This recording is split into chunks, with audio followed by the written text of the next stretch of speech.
नमस्कार, news for nation देख रहे हैं आप। मैं हूं आपके साथ रश्मि। बिहार 90 के दशक तक बिहारू राज्य में शुमार था। आज भी इसकी हालत उतनी बेहतर नहीं है जितनी होनी चाहिए थी, पर एक आश्चर्यजनक पहलू बिहार के साथ यह जुड़ता है कि 15 साल के लालू राबड़ी राज के मुकाबले नीतीश कुमार के राज में बिहार में बजट आकार लगातार बढ़ता जा रहा है। बढ़ोतरी भी सामान्य गति से नहीं बल्कि तेज गति से हुई है।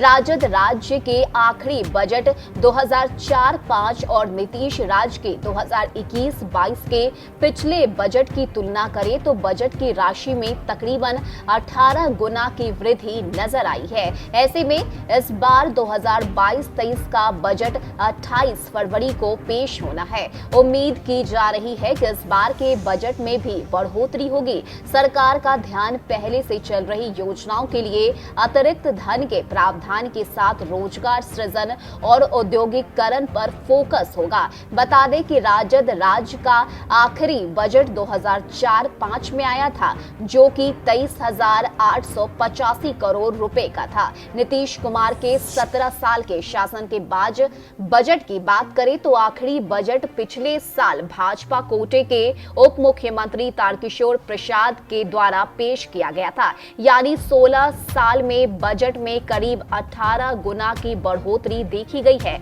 जाहिर है कि बजट की राशि बढ़ेगी तो बिहार के विकास कार्यों में इसकी झलक भी दिखेगी। 90 के दशक और आज के बिहार को नजदीक से देखने वाले इस फर्क को महसूस कर सकते हैं। बिहार सच में लालू राबड़ी राज तक अंधेरे में डूबा रहा। सड़कें जानलेवा थी, स्कूल के भवन जर्जर थे तो बच्चे खासकर बालिकाओं में शिक्षा के प्रति अधिक रुचि नहीं थी, बल्कि यह कहना ज्यादा सही होगा कि बालिकाओं की शिक्षा के अभिभावकों में ही रुचि नहीं थी। नीतीश सरकार ने महिलाओं को सशक्त बनाने के लिए न सिर्फ उनकी शिक्षा पर जोर दिया, बल्कि निकायों, पंचायतों और नौकरियों में उन्हें आरक्षण देकर प्रोत्साहित भी किया। स्वास्थ्य सेवा बिल्कुल लचर थी। सरकारी पीएचसी में मरीज नहीं जाते थे। अस्पताल के बेड आवारा कुत्ते के लिए एक तरह से आरक्षित होते थे। अब मरीजों की भारी भीड़ देखी जाती है।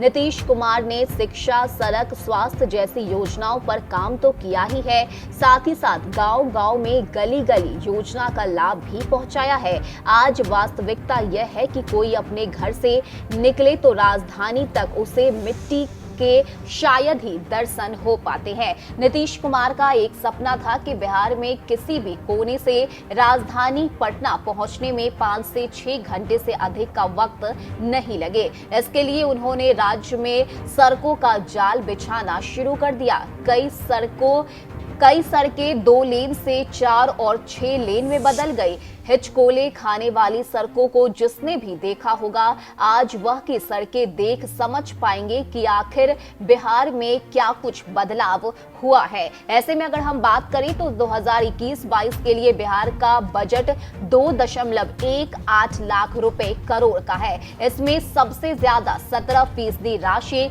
शिक्षा क्षेत्र पर खर्च की गई है। इसे संयोग ही कहें कि भाजपा कोटे से बने उप मुख्यमंत्री ही वित्त मंत्री के नाते लगातार बजट पेश कर रहे हैं। पहले सुशील कुमार मोदी बजट पेश करते थे। पिछले साल भाजपा कोटे के ही उप मुख्यमंत्री सह वित्त मंत्री तारकिशोर प्रसाद ने 2021-22 का बजट पेश किया।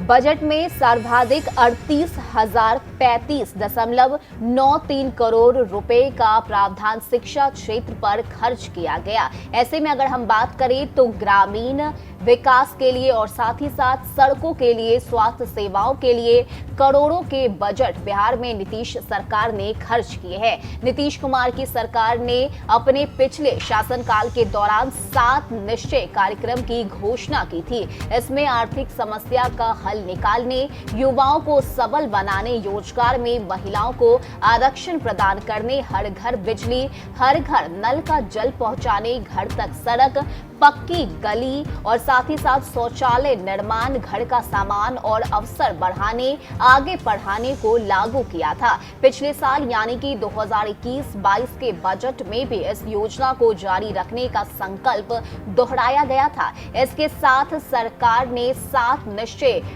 पार्ट 2 कार्यक्रम के तहत 7 लक्ष्य निर्धारित किए थे। इन लक्ष्यों में शामिल था युवा शक्ति बिहार की प्रगति, सशक्त महिला, सक्षम महिला, हर खेत तक सिंचाई का पानी, स्वच्छ गांव, समृद्धि गांव, स्वच्छ शहर, विकसित शहर, ईजी कनेक्टिविटी और सबके लिए स्वास्थ्य सुविधा। इसके लिए भी करोड़ों के बजट प्रावधान किए गए थे। ऐसे में अगर हम बात करें तो नीतीश सरकार ने अब तक 17 बजट पेश किए हैं। साल दर साल बजट का आकार बढ़ता जा रहा है। इसकी झलक साफ दिख भी रही है। गांव और टोलों तक न सिर्फ बिजली पहुंचाने का काम हुआ, बल्कि कुछ पल के लिए अपनी झलक दिखाकर गायब हो जाने वाली बिजली भी 20 से 22 घंटे गांव में उपलब्ध है। नल के जल का कनेक्शन हर घर तक पहुंचा दिया गया है। टोलों को जोड़ने वाली सड़कें पक्की बन गई है। पढ़ाई में आर्थिक संकट न आए, इसके लिए कमजोर और दलित छात्रों के लिए सहायता के अलावा स्टूडेंट क्रेडिट कार्ड योजना का काफी फायदा बच्चों को मिला है। लड़कियों के लिए साइकिल और पोशाक की बिहार में शुरू की गई योजना आज दूसरे राज्य भी अपना रहे हैं। यानी कि कुल मिलाकर अगर हम बात करें तो सीएम नीतीश कुमार जब से बिहार के मुख्यमंत्री बने हैं, तब से उनके राज्य में विकास के कई सारे काम हुए हैं। यानी कि 17 साल में अगर हम बात करें तो नीतीश राज में बजट 18 गुना बढ़ गया है और यही वजह है कि इसका सीधा फायदा बिहार की जनता को होता हुआ दिख रहा है। न्यूज़ फॉर नेशन की रिपोर्ट।